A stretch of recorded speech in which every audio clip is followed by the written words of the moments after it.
नमस्कार, सत श्री अकाल, राम राम, साकम वणक्कम, प्रणाम। आप सभी का ऑल्टरनेट मीडिया में फिर से स्वागत है। मैं आपकी होस्ट गायत्री देवी। हमारे साथ जुड़े हुए अभिषेक तिवारी। और मुद्दा आज का बड़ा इंटरेस्टिंग है। एक पॉलिटिकल मैन्योरिंग हो रही है चुपचाप। शतरंज की बिसात बिछी हुई है और इस पे मोदी और शाह एक एक चाल बहुत सोच समझ के चल रहे हैं। बड़ी सूझबूझ और चालाकी से चल रहे हैं। विपक्ष इसमें फेल होता जा रहा है। और जो वेस्ट बंगाल में हुआ वो तो इतिहास में लिखा जाएगा, क्योंकि वेस्ट बंगाल के बाद पूरी की पूरी विपक्ष में भगदड़ मच गई है। मतलब सब अपनी अपनी, या तो कांग्रेस की तरफ विलय की बात चल रही है या बीजेपी की तरफ विलय की बात चल रही है, नहीं तो अपनी पार्टी बनाने की बात चल रही है। बट ये जो जितनी भी मेन्योरिंग हो रही है उसका एंड रिजल्ट सिर्फ एक है, from the side of Modi and Shah इस पार्लियामेंट। अभिषेक हमारे साथ जुड़े हुए हैं। अभिषेक में 2/3 मेजोरिटी के लिए बड़ी मजेदार गेम चल रही है। Abhishek, a very warm welcome on the show. Thank you. जय श्री राम। आपके सभी दर्शकों को प्रणाम, नमस्कार, जय श्री राम। गायत्री, किसी भी चीज के दो पक्ष होते हैं, एक पॉलिटिकल एस्पेक्ट होता है और एक सोशल एस्पेक्ट होता है। पॉलिटिकली बीजेपी इस गेम को बहुत अच्छे से प्ले कर रही है। राजनीति में कुछ सही और गलत के बीच जो है ना, बहुत सारी चीजें होती है। अ, उसको दर्शक कहाँ तक समझेंगे मुझे नहीं पता, लेकिन जिस प्रकार से टीएमसी को ये किया गया है, शर्तों के आधार पर डीएमके भी सपोर्ट में आ रही है। उद्धव ठाकरे के 9 जो सांसद है, क्योंकि 7 टूटने वाले थे, तो उद्धव ठाकरे ने समय को समझा, बात को समझा, बोला इससे बढ़िया सपोर्ट कर देते हैं, बचेंगे तो देखेंगे। तो इन तीनों मुद्दों को लेकर के जो मानसून सेशन में ही ये पास कराना चाहती है। अब प्रॉब्लम क्या है कि जनता में मैसेज कैसे जाएगा, और बीजेपी का कम्युनिकेशन इन दिनों बहुत खराब रहा है, क्योंकि डीएमके वालों ने कहा इरेडिकेट सनातन धर्म, तो ये होगा कि भाई क्या इन बिल को पास कराने के लिए उन तत्वों का भी सहारा लिया जा रहा है। फिर श्यानी घोष जैसे लोग, उनका जो आचरण रहा, बिहेवियर रहा, वो अपने सर्वाइवल के लिए जिधर जा रहे हैं, क्या उसके बिना भी चल सकता था, 2 सेशन लेट कर सकते थे। इन सब पर प्रश्न उठाए जाएंगे और यूपी इलेक्शन से पहले ये सब उठेंगे। प्रॉब्लम ये है। लेकिन मेरा मानना है कि फिर मैंने कहा कि पॉलिटिकली क्या होता है कि सही और गलत के बीच लक्ष्य होता है, उस लक्ष्य को कैसे आप अचीव करते हैं, और सही और गलत को अपने अपने हिसाब से फिर बाद में करेक्ट किया जाता है। मोदी शाह इस मामले में रूथलेस है। वो जानते हैं कि भाई हम जनता को भी कन्विंस करेंगे, समझा लेंगे, लेकिन पहले ये चीजें अचीव करना है, क्योंकि डेमोग्राफी चेंज पर एक्शन लेना है। और डेमोग्राफी चेंज पर एक्शन तभी पॉसिबल होगा जब सबसे पहले आप डिलिमिटेशन पर काम कर लेंगे। ठीक है, तो ये बात मैं, क्योंकि उठेगा ये विवाद, मैं इसलिए मैं पहले ही बता दे रहा हूं कि मोदी शाह के लिए इस वक्त सबसे बड़ा लक्ष्य है कि जो डेमोग्राफी का चेंज हुआ है इंडिया में उसको रिकरेक्ट करना, क्योंकि 2047 का एक विजन पीएफआई के पास है और एक विजन मोदी जी के पास है, और जीतेगा इनमें से एक ही विजन। तो एक तो डेमोग्राफी चेंज करके, और ये सारी चीज वो तो फुलवारी शरीफ के आपने वीडियोस किए होंगे जब वो डॉक्यूमेंट्स पकड़े गए थे, तो मैं उस पर नहीं जाऊंगा। मैं जो गायत्री बात करना चाह रहा हूं आपसे कि इस वक्त जो सिचुएशन है, भले आप पश्चिम बंगाल जीत गए हैं, लेकिन डेमोग्राफी चेंज के अब असर आपको खुले में देखने को मिलते हैं, चाहे वो केजीएमयू का हो, या मेरठ का वो एलजे लफ्जियात केस हो, या फिर आप कांग्रेसी पार्षद के द्वारा इंदौर में हमारी हिंदू बहन बेटियों का रेट लिस्ट जारी कराना, और वो पकड़े गए, उन्होंने एक्सेप्ट किया जो उनके द्वारा गुर्गे छोड़े गए थे इस प्रकार की हरकतें करने के लिए। भोपाल की घटना हो, बरेली की घटना हो, उत्तराखंड में जिस प्रकार से मसूरी के अंदर जंगलों में मजारें बढ़ी हैं और दिखी हैं, और जिस पर हम लोगों ने ऑलरेडी बात की है, तो डेमोग्राफी चेंज का असर स्पेशली ये पूरे गंगा बेल्ट में अगर आप देखेंगे, गंगा बेल्ट मतलब क्या, Uttarakhand, UP, Bihar, Bengal, and then थोड़ा असम का भी पार्ट आप कर ले, तो ये जो स्ट्रेट लाइन है, इस लाइन पर मैसिव मैसिव चेंज नजर आता है। अब आप इसको कैसे तोड़ेंगे, और इसको नहीं तोड़ेंगे तो आप, एलन मस्क का आपने पता नहीं शो किया कि नहीं, एलन मस्क ने एलोन मस्क ने, इलन मस्क, जो भी नाम लोग हैं, मेरा प्रोनाउंसिएशन आप लोग क्षमा बर्थ कीजिएगा। बात नहीं, तो बर्थ रेट इंडिया का। हाँ, जी। बर्थ रेट पर इंडिया का, लेकिन बिटवीन द लाइन में किसी ने बात की है नहीं, मुझे पता नहीं।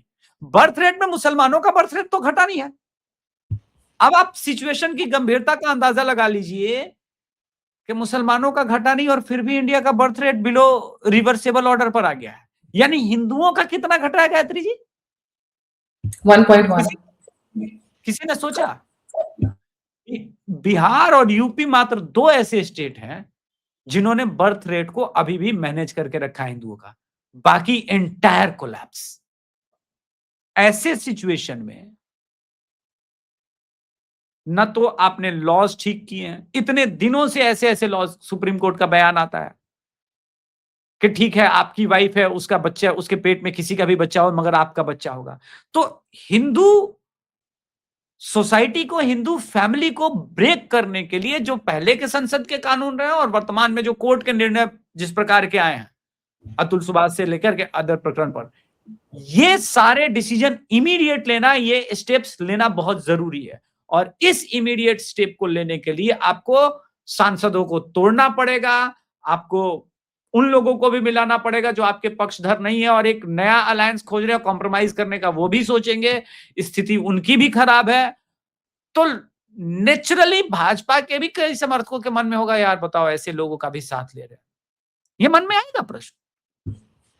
किंतु आपको ये देखना है कि आपका लार्जर गोल क्या है, लार्जर गोल क्या अचीव करना चाहते हैं। इस देश को बचाने की आप लड़ाई लड़ रहे हैं या अपने छोटे छोटे क्लैशेस के कारण जो है, ठीक है, उन्होंने तो टीएमसी के उन बाद में ये बयान दिया, लेफ्ट लिबरल के साथ होते तो आप किसी भी तरह जाते हैं, लेकिन जब आप वापस गंगा जल में कचरा भी, नाले का भी पानी होता है समाप्त, तो कुछ दिनों बाद उसकी भी बैक्टीरिया मर जाते हैं और वो भी ठीक हो जाता है। ये प्रैक्टिकल है। तो बीजेपी प्रैक्टिकल सोच के ये चल रही है। ये करता है कि उद्धव ठाकरे का ये रियलाइज करना कि इन मुद्दों पर हमें सपोर्ट करना होगा। और कमाल की बात है, इंडिया अलायंस की मीटिंग में गए कई लोग फिर भी इस पिच पर है कि नहीं, मोदी जी का साथ दे देना है इस मुद्दे पर। तो अब डिफिकल्ट सिचुएशन है मुझे लगता है उनके सर्वाइवल के लिए। हालांकि आज अखिलेश यादव ने बयान दिया कि अगर यूपी इलेक्शन हारे इस बार तो ये अंतिम चुनाव होगा। तो मेरे ख्याल से उनका इस तरफ भी ये एक दृष्टिकोण है कि वन नेशन वन इलेक्शन हो जाएगा तो अगले 5 साल तक पूरी जिसकी भी सरकार रहेगी वो विपक्ष को वैल्यू ही नहीं देगा और फ्री हैंड में काम करेगा, और फिर भारत की डेमोक्रेसी में जो बहुत सारी चीजें हैं उस पर ये लोग बात करेंगे। जी। तो पार्टी वाइज चलते हैं, टीएमसी पे आते हैं सबसे पहले, क्योंकि टीएमसी में ही सबसे अभी बाय द वे सीआईडी पहुंची हुई है। क्या अब ममता हमें इतनी ममता थी कि हमने उस ममता को अभी तक बरकरार रखा है। जी। देखिए, टीएमसी के टूट की भविष्यवाणी तो हम लोगों ने इलेक्शन से बहुत पहले करना शुरू कर दिया था कि ये होगा, लेकिन इस स्केल पर होगा, ऐसे होगा, ये नहीं, ये एंटिसिपेट किसी ने नहीं किया था। दूसरी बात, जनता का एंगर है, ये तो ग्राउंड जीरो पर जाते ही हमें पता चल गया था, लेकिन इतने दिनों तक बरकरार रहेगा कि वो लोग, इस वक्त क्या सिचुएशन है वेस्ट बंगाल में गायत्री के, मतलब यूजुअली क्या करते थे भद्र लोग, बीवन खाया 10 बजे तक खाया पिया, फिर 11 बजे तक, उसके बाद सुबह में रविंद्र संगीत सुना, दोपहर में सोया, शाम को फिर इधर उधर किया, दिन खत्म। वो लोग ढूंढ रहे हैं, जैसे ही चोर चोर की आवाज आती है सामने वाला अंडे की दुकान पे जाता है, अबे 4 अंडा मुझे भी देना। वो टीएमसी वाला लग रहा है मिल गया, वो पूरे दिन टीएमसी के, क्योंकि क्या है कि हर जिले में टीएमसी के गुंडे, कटमनी और ये सब चलाने वालों की लिस्ट बनाई थी ये सरकार बनने दो। तो वो लिस्ट जो है वो गुम तो हुई नहीं है ना, वो लिस्ट में तो खोजे जा रहे हैं। आपने तो कई वीडियोस देखे होंगे, मैं अभी एक अभी सुबह हसनैन के बारे में बताता हूँ, जो कि जहांगीर खान का लेफ्ट राइट हैंड टाइप का आदमी था। मतलब उसके विशेष स्थान पर बहुत मारा गया है अंडों से, पैंट खोल के, मतलब आप वो वीडियो चला नहीं सकते हो। मेरे पास भी आया तो मैंने बोला भाई इस तरह के वीडियो मत भेजा करो, मैं तो ट्वीट भी नहीं कर सकता। आप ये सोचो कि जहांगीर खान ऐसे हाथ जोड़ के चल रहे हैं, हाथ जोड़ना तो इस्लाम में हराम है?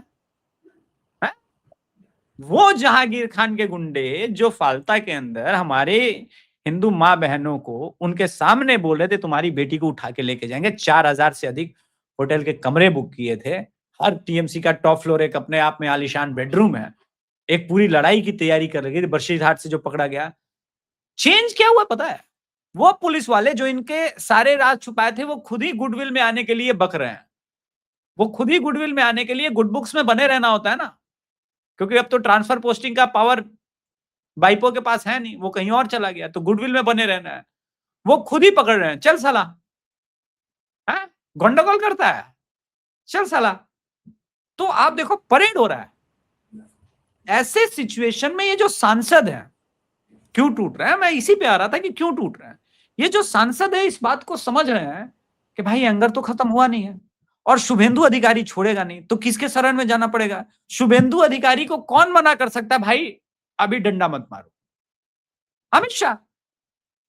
तो अमित शाह शरणम गच्छामी होना पड़ेगा, कुछ करना पड़ेगा। सड़क पर बाहर निकलना मुश्किल हो गया, एयरपोर्ट पे जाना मुश्किल हो गया, जहां जाते हैं चोर चोर का नारा सुनाई पड़ रहा है। तो अब वो क्या कर रहे हैं, वो सारा ब्लेम गेम ममता बनर्जी और अभिषेक बनर्जी पर डाल करके अपने अपराध बोध से स्वयं को मुक्त करना चाहते हैं। बोला हमारा कोई दोष नहीं था, ये दोनों करा रहे थे। पूर्वी बंगाल भी यही बनाना चाहते थे। मैं ये पूछना चाहता हूं कि भाई साहब ठीक है, टूटना तो था ही तुमको, स्थिति तो खराब है ही। जब जमात के लोगों को पश्चिम बंगाल से फंड भेजा जा रहा था बांग्लादेश के इलेक्शन के टाइम में, तब भी तुम्हारी अंतरात्मा नहीं जागी थी। खैर देर आए दुरुस्त आए, जाइए शरण में कीजिए, लेकिन मुझे नहीं लगता प्राइमरी मेंबरशिप आपने देखा कि किस तरह बंद है। वो जो कुछ लोग आए हुए थे तो वीडियो आपने देखा होगा कि उनपे हरा रंग का गुलाल लगा के उनको भेजा गया, बोला निकल भाग गया। तो ये एंगर है, टीएमसी का सर्वाइवल मुश्किल है।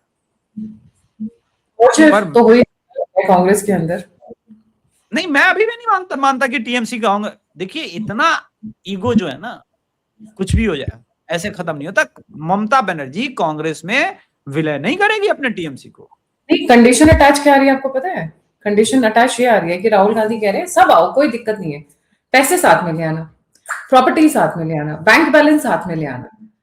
तो खाली हाथ इतना कोई बुद्धू है नहीं कि अपनी प्रॉपर्टीज और अपने अरबों खरबों जो उन्होंने इकट्ठे किए वो देंगे। बट मैं वापस आती हूँ इस मुद्दे की तरफ कि 2/3 मेजोरिटी के लिए इस वक्त बहुत मैन्योरिंग चल रही है। एक तरफ तो टीएमसी, मैं अभी मोदी शाह टीएमसी क्या चल रहा है, उधर उद्धव ठाकरे का चल रहा है, उधर शरद पवार का भी चल रहा है, समाजवादी पार्टी का भी सुनने में आ रहा है। अब तो इनकी भी लंका लग रही है। नहीं, समाजवादी पार्टी के कुछ सांसद बाहर तो जा सकते हैं, पर टूटेंगे आई रियली डाउट। उसका कारण है अभी भी अखिलेश यादव का समाजवादी पार्टी पर ठीक ठाक कंट्रोल है। एक दो वोटिंग के टाइम में गायब हो जाएं या कुछ व्हिप जारी करने के बाद भी इधर उधर कर जाए वो अलग बात है, फिर वो देखेंगे क्या करना है। लेकिन टूटेंगे आई रियली डाउट। क्या होगा कि अगर गायब हो जाएंगे तो उनपे तो दल बदल का कानून लगेगा नहीं, ज्यादा से ज्यादा आप पार्टी से निकाल लेंगे, फिर भी तो सांसद वो रहेंगे 2029 तक, उससे तो उनको प्रॉब्लम है नहीं। तो ये वाला एक समाजवादी पार्टी के कुछ सांसदों के साथ हो सकता है, परंतु जो बड़ा जो स्ट्रेंथ है मैं मानता हूं कि उद्धव ठाकरे का जाएगा। और ये तो सीरियस सिचुएशन है जो आपने शरद पवार वाली बात बोली, वो तो सीरियस सिचुएशन पिछले 2 महीने से उनके साथ चल रही है। वो तो सिर्फ कुछ सांसद सुप्रिया सुले और शरद पवार के लाज के कारण रुके हुए हैं। लेकिन अब सिचुएशन जो महाराष्ट्र की है उसको थोड़ा समझते हैं। महाराष्ट्र में जो एनडीए की विक्ट्री का जो नंबर आया, इसके बाद इन सांसदों को पता है कि भाई वो लोकसभा वो एक कंफ्यूजन का था 2024 का, 2024 के बाद 25 आते आते वो कंफ्यूजन दूर हो गया था। अब अगर हमको दोबारा सांसद बनना है तो अपनी राजनीति शरद पवार के पास से शिफ्ट करके जो है देवेंद्र शरणम गच्छामी जाना पड़ेगा। और देवेंद्र में जो है ना उद्धव ठाकरे सॉरी अमित शाह जी के पूरे लक्षण मिलते हैं 99% इस मामले में। वो पॉलिटिकली इसमें बहुत क्लेवर है, उनको पता है कि कब कहां कैसे करना है। तो उद्धव ठाकरे सपोर्ट कर रहे हैं और इनके टूटने के चांसेस हैं। अगर आप देखिए ना तो इंडी अलायंस के अंदर सिर्फ नेता मिले थे, अभी जो रिसेंट मीटिंग हुई थी 8 तारीख को। इनके नीचे का कैडर बिल्कुल शिफ्ट हो चुका है। आज के समय अगर आप पूछिए तो बीजेपी का स्ट्रेंथ में 2019 वाले 303 सांसदों वाले स्ट्रेंथ से कहीं अधिक देखता हूं। 2/3 मेजोरिटी नहीं है, ये 240 की सरकार है, लेकिन 240 की ये सरकार कहीं पावरफुल है, क्योंकि सामने वाली सरकार के पास जो लोग इस उम्मीद में थे कि 1 साल में तोड़ लेंगे, 2 साल में तोड़ लेंगे, अब सबसे बड़ा चैलेंज है कि भाई तोड़ना तो बाद में, हम लोग एक हो करके भी क्या इस पोजीशन में हैं कि हम 272 पहुंच जाएंगे। चलो आपने मोदी सरकार के अगेंस्ट वो खेल करा लिया, जिसके लिए मार्को रूबियो वगैरह पहले से प्लान करके आए थे, लेकिन तब तक तो बंगाल की दिशा और दशा बदल चुकी थी। वो हो जाए तो होगा क्या? नहीं होगा। बीजेपी के रास्ते का रोड़ा ये है ही नहीं। 260 को लेकर के मुझे लगता है अगर कांग्रेस ने जल्दीबाजी की, सरकार में वो शामिल हो गई और डीएमके को छोड़ दिया, तो डीएमके अपने बूते ठीक है ये रह जाएगा, लेकिन एक अलाय तो ढूंढेगा ना वो लेटर ऑन, और वो भाजपा हो नहीं सकती। तो डीएमके का जो चीटिंग वाला पर्सपेक्टिव है उसको भी समझते हैं। वो न केवल कांग्रेसियों पर गुस्सा है, बल्कि कांग्रेसी कार्यकर्ताओं पर भी बहुत गुस्सा है। अभी उनका टाइम बुरा है।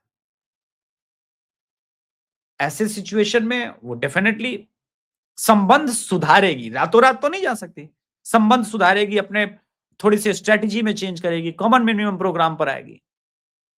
अब बताइए कितना मुश्किल होगा। तो मैं मानता हूं कि इस मानसून सेशन में पहली बार कांग्रेस कुछ नए मुद्दे पे विरोध भी नहीं कर पाएगी, कुछ कर भी नहीं पाएगी, और इसी मानसून सत्र में मैं ये बिल पास होते हुए देख रहा हूं। One nation, one election and delimitation both. Delimitation for sure, women reservation bill for sure, one nation one Election. Election जो है उसका मतलब उस पर काफी ये होगा, हंगामा होगा। हाँ।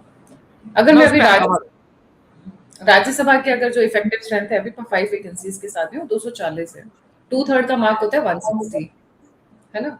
तो एनडीए वाईएस रेड्डी इनके साथ रहते हैं, यूपीपीएल बीजेडी डीएमके को मिला के 168 हो जाता है। अभी हम टीएमसी को काउंट नहीं कर रहे हैं, तो इसमें प्लस माइनस 10-15 का पूरा फिगर लेकर चल रहे हैं। राज्यसभा में 12 लोग हैं ना इससे टच में राज्यसभा के। राज्यसभा में तो टीएमसी का कुछ है ही नहीं ना, ये जैसे ही 60 टूटे हैं तो इनको भी पता है कि एक तो हम बाहर निकल चुके हैं। आप पहले ये समझो कि राज्यसभा के मेंबर को सिर्फ टीएमसी से बाहर जाना है, वो बीजेपी को सपोर्ट नहीं कर रहा है, मतलब बीजेपी में जाना नहीं, वो तो बाहर निकल जाना है, तो उस पर तो दल बदल कानून लगेगा नहीं, राज्यसभा के मेंबर पे तो लगेगा नहीं, वो तो विप मानेंगे नहीं, वो इधर जाएंगे या उधर जाएंगे, सपोर्ट करेंगे, वो तो एनडीए वाली बात है, वो तो दल तो बदल नहीं रहे। आप गंभीरता को समझिए। और जो नंबर है इस वक्त टीएमसी के पास विधायकों की, उससे वो कुछ नया कुछ कर नहीं सकते कभी भी। किसी को ममता बनर्जी के पास सिर्फ एक ही ऑप्शन है, वो बसीरहाट से लोकसभा चुनाव लड़के, जो मोदी जी के अगेंस्ट करना चाहती है, लोकसभा में पहुंचना चाहती है, वो खुल के लड़े, कोई दिक्कत नहीं है। क्योंकि अभी भी कुछ महान पत्रकारों को ये लगता है कि ममता बनर्जी इज फाइटर, वो फाइट करेगी। Let me tell you one very interesting story. Mamata Banerjee को फाइटर बनाया ही है संघ ने और बीजेपी ने। ममता बनर्जी कुछ भी नहीं थी, पहले इस चीज को समझे। ये जो मैं बता रहा हूं ना, 1999 में जब वो एनडीए अलायंस में आई थी, ठीक है, तो बंगाल में बीजेपी बहुत दिनों से एक प्रोमिनेंट फेस ढूंढ रही थी जो लेफ्ट के अगेंस्ट खड़ा हो सके। तो 1999 से 2004-5-6 तक जो ममता बनर्जी पर इन्वेस्टमेंट है संघ का और बीजेपी का, वो किसी से छुपा हुआ नहीं है। सदन के अंदर इसी ममता बनर्जी ने डेमोग्राफी चेंज को लेकर के बिल फाड़ा था। आर्काइव में वीडियो पड़ा होगा कांग्रेसियों के मुंह पे कि बांग्लादेशी जिस प्रकार से लेफ्ट के द्वारा पश्चिम बंगाल में बसाए जा रहे हैं, वो एक दिन भारत के लिए सरदर्द बनेगा और सिविल वार का कारण बनेगा। ये लोकसभा में ममता बनर्जी का स्पीच, वायरल वीडियो है। ठीक है, ऐसे तो ये किसकी लाइन है? ये ममता बनर्जी की तो लाइन थी नहीं, ये लाइन थी संघ की। तो चूंकि संघ ऐसा करता है, ऐसे एक्सपेरिमेंट उन्होंने नीतीश कुमार के साथ बिहार में भी किए, जहां पे इमीडिएट अगर कुछ चाहिए होता है तो वो वहां अगर उस फेस को ढूंढ लेता है तो उसके हिसाब से पुश करता है। लेटर ऑन ममता बनर्जी कांग्रेस के साथ अलायंस में गई, फिर देखा कि मुस्लिम सपोर्ट के साथ ही जाने की जरूरत ही नहीं, मुस्लिम सपोर्ट के साथ मैं सरकार चला सकती हूँ, जीत सकती हूँ। फिर लेफ्ट का कैडर टूट के आ गया, तो ये वो आइडियोलॉजी अपनाए रखने की जरूरत नहीं है। ठीक है, अब मैं कह रहा हूं कि आप ये देखिए, डीएमके के कुछ नेता पिछले 5 दिन से बात कर रहे हैं, इरेडिकेट सनातन धर्म, मतलब हिंदू धर्म मिटाने की बात नहीं कर रहे हैं। वो कह रहे हैं कि जो सनातन धर्म के अंदर जाति पाति है उसको हम मिटाने की बात कर रहे हैं। टोन बदला ना, 6 महीने बाद, 8 महीने बाद, सॉरी। हाँ, टोन बदल गया ना, यही बोलता हूं, टोन तो समाज बदल देता है ना। हिंदू धर्म में इस वक्त जो यूनिटी है, हिंदुओं के अंदर यूनिटी है, इन्होंने सब प्रयोग करके देख लिया। हिंदू कास्ट में टूट नहीं रहा है, कई लोग वापसी करना चाहते हैं, लेकिन वो उस सेकुलरिज्म की लाइन में इतना आगे चले गए थे। मैं एक बात बोलूं, सबके लिए सियोनी होश होना आसान नहीं होता। वो भले मास्क लगा के चली गई, लेकिन वो जहां पर पहुंची और वहां से वापस लौटने के लिए भी करेज चाहिए। वो जिस हिंदू विरोध के एक्सट्रीम लाइन पर चली गई थी और वहां से फिर लौट करके वापस हिंदुओं की तरफ आना कि ठीक है, हमको ये माफ करें ना करें वो ठीक है, लेकिन हम एक रिस्क लेंगे, उसके लिए भी करेज चाहिए गायत्री जी। हालांकि मैं तो माफ नहीं करूंगा, क्योंकि महादेव का अपमान मेरा अपमान होता है, वो पर्सनल। मैं मानता हूं कि भाई मैं हूं महादेव का अपमान हम कोई भी करेगा, बर्दाश्त नहीं कर सकते। वो अक्षम्य अपराध था और उसको लेकर के कभी क्षमा नहीं है, व्यक्तिगत मामला है। लेकिन मैं ये कह रहा हूं कि व्यक्तिगत मामले राजनीतिक मामलों से इतर होते हैं। इस वक्त डिलिमिटेशन इस पूरे गंगा के स्ट्रिप में आना बहुत जरूरी है, और इसीलिए यहां आ गया तो चीजें ठीक हो जाएंगी। असम के तर्ज पर आना बहुत जरूरी है। तो मुझे लगता है कि नरेंद्र मोदी की सरकार के पास इतना विजन है, विजनरी लोग बैठे हुए हैं, उन्होंने ये भी प्लानिंग की होगी कि कहां कहां कैसे सीटें बटेंगी आने वाले समय में। तो आप देखिएगा कि डिलिमिटेशन के बाद, हाँ, उत्तर प्रदेश के अंदर ही बहुत सी सीटें जो सेफ मानी जाती थी कि नहीं नहीं सेकुलर समाज तो जीत ही जाएगा, वो सेफ नहीं रह जाएगी, असम के अंदर नहीं रहेगी ना। तो ये होगा, बदले में कॉम्प्रोमाइज बीजेपी करेगी। ठीक है, वो कॉम्प्रोमाइज तमिलनाडु के संदर्भ में 1971 पे वो तैयार हुए हैं। हालांकि तमिलनाडु में उस हद तक डेमोग्राफी चेंज हुआ भी नहीं था, क्योंकि एसआईआर पहले हो गया है, तो बीजेपी समझ रही है इस बात को कि कर लेंगे, कोई दिक्कत नहीं। तो ये सारे समझौते, नेगोशिएशन जरूर हुए हैं। आप ये समझो ना कि बीजेपी खिलाड़ी है, वो ये बात समझ रही कि ठीक है 90 लाख तो पहले बाहर कर लिए हमने तमिलनाडु में, इनका 1971 वाला मान लेंगे, कोई दिक्कत नहीं। बाकी जगह पे हम अपने हिसाब से कर लेंगे, उसको एक्सेप्शन बना देंगे, विरोध का वही है ना, उसके हिसाब से मान लेंगे। बोलेंगे हम नाम लेकर के 2011 का आपके लिए फेवर कर देंगे। डीएमके भी खुश है कि चलो हमारे भविष्य में आने के चांसेस बनेंगे, पर बनेंगे क्या, वो देखना इंपॉर्टेंट। जी, टीवी के रहने देगा तो ना। अगर लोकसभा में भी मैं नंबर्स की बात कर रही हूँ, क्योंकि सारा जो अभी गेम चल रहा है, टीएमसी, शरद पवार, उद्धव ठाकरे, सब पूरा गेम जो चल रहा है वो सिर्फ इसी पर्पस से चल रहा है। लोकसभा में 540 की इफेक्टिव स्ट्रेंथ है, 3 वैकेंसीज के साथ में 2/3 मेजोरिटी अगर बात करती हूँ 360 होती है। इनके पास भी इफेक्टिवली 316 है। तो इनको कितने चाहिए अभी यहाँ पर? कम से कम 42, नहीं 44, 44 44 इनको और चाहिए, 2/3 मेजोरिटी। तो अभी 30 तो इसी डीएमके वजह से डीएमके उधर 30 डीएमके के पास है। उन्होंने अच्छा क्या बोला है कि हम इसके विरोध में हैं, right. 2/3 majority present and voting, जो कॉन्स्टिट्यूशनल वर्ड है प्रेजेंट एंड वोटिंग। अगर एब्सटेन कर जाते हैं तो फिर वो आपकी जो नंबर रिक्वायर्ड है वो भी कम हो जाता है। ये थोड़ी ना बोला अगेंस्ट में वोट, उन्होंने बोला we are not in favour. मतलब वर्ड्स बहुत सही तरीके से ये लोग यूज करते हैं, एक एक वर्ड के मायने होता है। We are against it, so will walk, अगर वॉकआउट करो that is the best way support करने का। इनफैक्ट तब भी 15 कम हो जाने, तब भी 15 कम हो जाने हैं, राइट। तो काफी हद तक अभी ये पूरी गेम इसी तरफ चल रही है, और लगता है कि इस मॉनसून सेशन में ये हो जाएगा। बाकी तो समय बताएगा, समय के साथ ही पता चलेगा। जी, वही जो डिलिमिटेशन 4-5 समाजवादी पार्टी वाला बोला ना, 4-5 समाजवादी पार्टी वाला, ठीक है। हुँ। 2 तो राजद के मतलब राजद बोल रहा हूँ, कांग्रेस कभी भी जाने को तैयार बैठे हुए हैं, बहुत दिन से तैयार बैठे हैं। वो तो कॉल बिहार के अंदर की बात कर रहा हूँ मैं, बिहार के अंदर की। अच्छा, अच्छा बिहार में भी आरजेडी तो मैं भूल ही गई थी। हाँ, सॉरी नीति उधर भी तो अच्छी खासी गेम चल रही है। हाँ, उधर भी बताइए। भाई मैं एक बक्सर वाला अगर छोड़ दें, हुँ, हुँ। ठीक है, बक्सर की सीट छोड़ दें, तो तैयार बैठे हैं, तैयार बैठे हैं। तो 2 तो तो यहाँ से निकाल लेंगे। सबसे पहले अपना लॉयल्टी तो प्रूव करो। पहले ये बिल तो पास कराओ, फिर लॉयल्टी टेस्ट पास होगा, फिर हम सोचेंगे लेने के बारे में। I think that's the best way to जज समबडीज कमिटमेंट एंड लॉयल्टी। देखिए मैं जिन सीट्स के बारे में बात कर रहा हूँ ना, वो आ भी जाएंगे तब भी वहां पर 2029 में भाजपा उनको चांस नहीं देगी।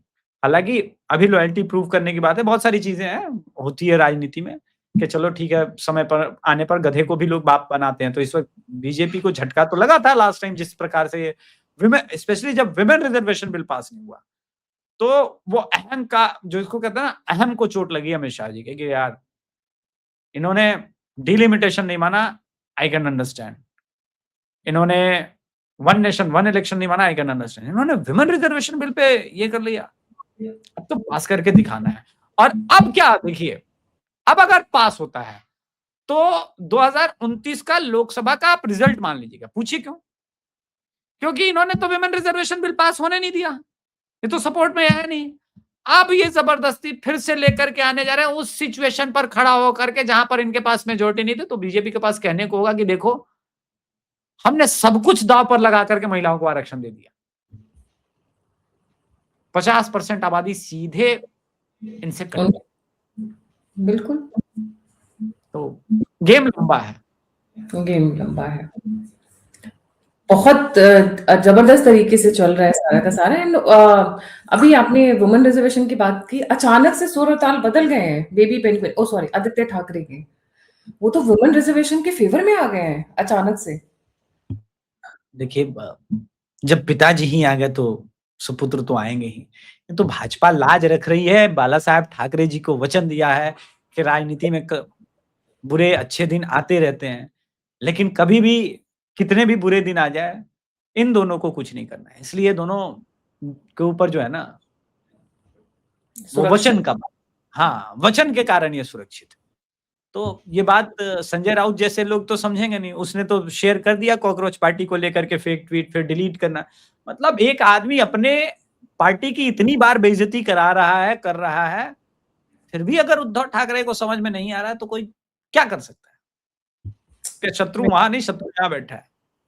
विनाश काले विपरीत बुद्धि। हाँ, विनाश, जितना नुकसान संजय राउत ने किया है वो नुकसान आई थिंक किसी और ने नहीं किया है। ये लोग नहीं वापस किया है, क्या बात कर रहे हो? किया है, बिहार में भी एक संजय है, संजय यादव ने किया है, आरजेडी का 25 पर लेकर आए। यू कैन नॉट फॉरगेट, मतलब टैलेंट ब्रिलियंस है। देखा, संजय नाम के लोग पॉलिटिकली बड़े डेंजरस हैं, चाहे वो संजय सिंह हो, संजय यादव हो या संजय राउत हो। ये संजय लोग जो है ना, करते रहते हैं इस प्रकार का काम। कल 50 लोगों को संजय सिंह ने भिजवाया, बोला कॉकरोचों को जाओ आंदोलन करो।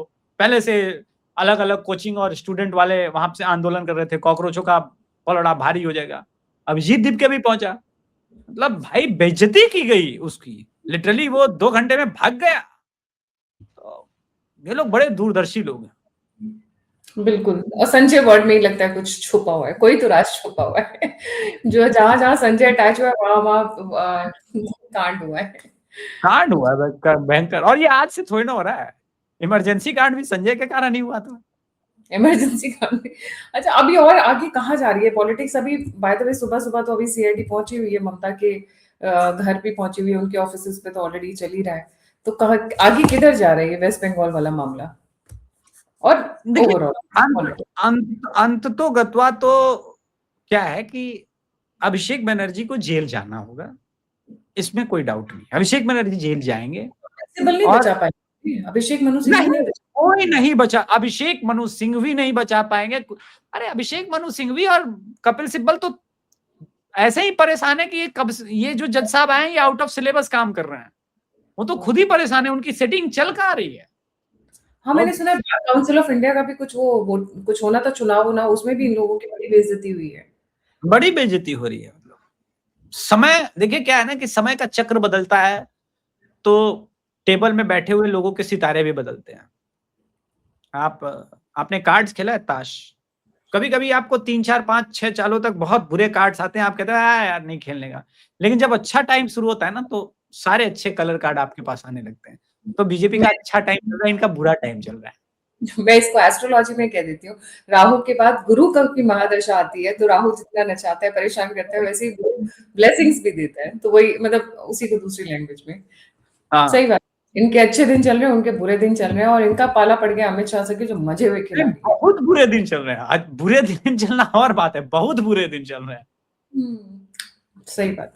Thank you so much Abhishek, it's always wonderful to have you on show. जाने से पहले व्यूअर्स से रिक्वेस्ट है, अभिषेक का चैनल है the Abhishek Tiwari show, please don't forget to like subscribe and share his channel, and don't forget to like subscribe and share the alternate media. अगर आप मुझे सहायता करना चाहते हैं तो दिए हुए नंबर और यूपीआई पे आप मुझे कंट्रीब्यूट कर सकते हैं। आप मुझसे जुड़ना चाहते हैं, इन्फॉर्मेशन शेयर करना चाहते हैं, तो सभी के सभी लिंक्स डिस्क्रिप्शन बॉक्स में। इसी के साथ जय हिंद, जय श्री राम, हर हर महादेव। जय जय श्री राम।